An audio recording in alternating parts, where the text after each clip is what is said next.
Memasuki bulan suci Ramadan, warga Gaza tetap menyambutnya dengan penuh kegembiraan. Meskipun pendudukan Israel masih berlanjut dan sejumlah serangan masih menghantui mereka. Menilik unggahan jurnalis Gaza Sulaiman Hiji di Instagram, terlihat sejumlah anak-anak Gaza berkumpul dan merayakan kedatangan bulan suci bagi umat Islam itu. Mereka bersorak-sorai menyanyikan lagu untuk menyambut masuknya bulan Ramadan. Di sisi lain, di sebuah sekolah yang menjadi tempat pengungsian, warga Gaza juga merayakan awal Ramadan dengan menggemakan sholawat. Namun sayangnya warga Gaza tak dapat melaksanakan salat tarawih dengan nyaman. Dalam unggahan yang dibagikan jurnalis Abdallah Alatar, puluhan warga Gaza tampak melaksanakan salat tarawih di antara reruntuhan Masjid Al-Faruq di kota Rafah, selatan jalur Gaza. Berbekal pengeras suara yang tersisa, para warga tetap melaksanakan salat tarawih dengan khidmat. Israel rupanya mengingkari janjinya terhadap rakyat Palestina. Sebelumnya, Perdana Menteri Israel Benjamin Netanyahu mengatakan bahwa pihaknya mengizinkan jamaah Muslim Palestina untuk beribadah di Masjid Al-Aqsa saat Ramadan. Aturan itu berlaku di minggu pertama bulan suci bagi umat Islam tersebut. Namun baru memasuki hari pertama Ramadan, Israel tak menepati janjinya. Pada minggu 10 Maret 2024 malam, warga berbondong-bondong datang ke Masjid Al-Aqsa untuk melaksanakan salat tarawih. Tetapi mereka justru dihadang oleh pasukan Israel yang berseragam lengkap sambil menenteng senjata. Mereka memasang pagar di gang kecil menuju Masjid Al-Aqsa. Bahkan sejumlah tentara Israel itu sempat memukul mundur para warga yang hendak melakukan tarawih. Pasukan Israel itu memukuli sejumlah warga menggunakan tongkat mereka sambil mendesak para warga menjauh dari Masjid Al-Aqsa. Para warga pun langsung lari beramburan untuk menyelamatkan diri. Di sisi lain, puluhan warga Gaza terlihat melakukan salat tarawih di antara reruntuhan Masjid Al-Faruq di Rafah. Perang yang terjadi di jalur Gaza rupanya menyita perhatian para artis Hollywood. Sebagian artis dunia itu bahkan mengenakan pin yang merupakan simbol dukungan untuk rakyat Palestina dan gencatan senjata. Dikutip dari Tribun News, pin berwarna merah itu merupakan pin Artists for Ceasefire. Terlihat penyanyi Billie Eilish dan saudara laki-lakinya Phineas O'Connell mengenakan pin tersebut. Keduanya tampak berpose sambil mengangkat piala Oscar dengan pin yang tersemat di baju mereka. Selain itu, Mark Ruffalo yang masuk nominasi aktor pendukung terbaik atas perannya dalam film Poor Things juga mengenakan pin yang sama. Begitupun aktor pemeran film Anatomy of a Fall, Milo Machado Jr. dan Sven Arlout bahkan terang-terangan mengenakan pin bergambar bendera Palestina. Mereka menyematkan pin itu di jas hitam yang dikenakan. Bahkan saat diwawancarai, mereka mengungkapkan keprihatinannya atas apa yang terjadi di Gaza.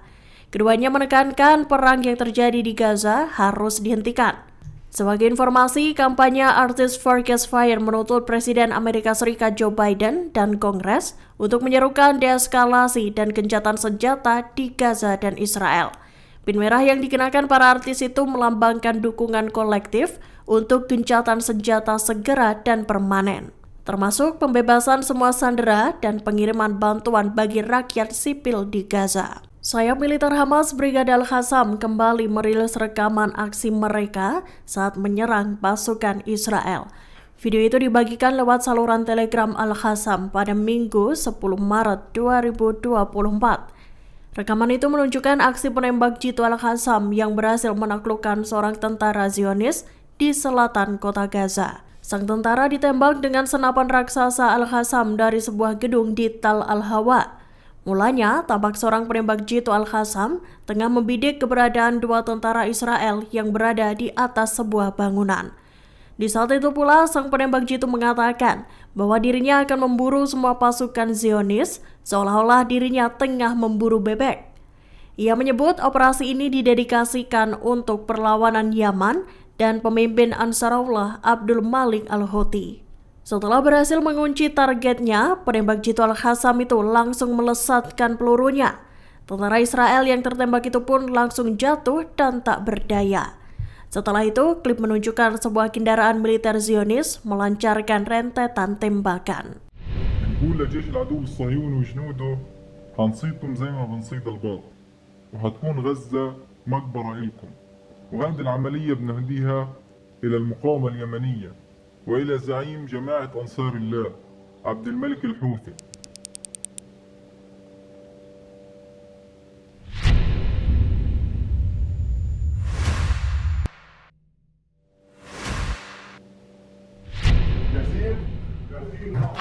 بسم الله، الله أكبر.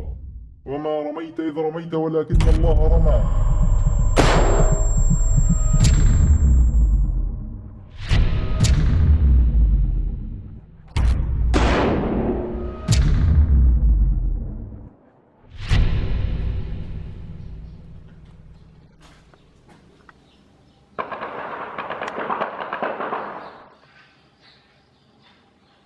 Kekecewaan Presiden Amerika Serikat Joe Biden pada Perdana Menteri Israel Benjamin Netanyahu tampaknya kian meningkat. Bahkan Biden sempat menyinggung nama Netanyahu saat ia berbincang dengan senator seusai pidato kenegaraan Kamis 7 Maret 2024. Dikutip dari AP News, kala itu Biden tengah bercakap-cakap dengan senator Michael Bennet. Dalam percakapan itu, Bennet memberi ucapan selamat pada Biden atas pidatonya. Ia kemudian mendesak Presiden Amerika Serikat itu untuk terus menekan Netanyahu terkait masalah kemanusiaan di Gaza. Biden lantas meresponsnya dan menyebut nama Netanyahu. Namun Biden tak menyebutnya secara gamblang. Ia menggunakan panggilan Bibi untuk menyebut Perdana Menteri Israel itu. Biden mengaku sempat memberi peringatan pada Netanyahu. Rupanya ucapan Biden itu terdengar keras melalui mikrofon. Kemudian seorang ajudan pun langsung menghampiri Biden dan memberitahunya bahwa mikrofon itu tetap menyala saat ia berada di ruangan tersebut. Mendapati peringatan dari sang ajudan, Biden langsung menyebut bahwa dirinya tengah menggunakan mikrofon panas. Great speech. Really nice.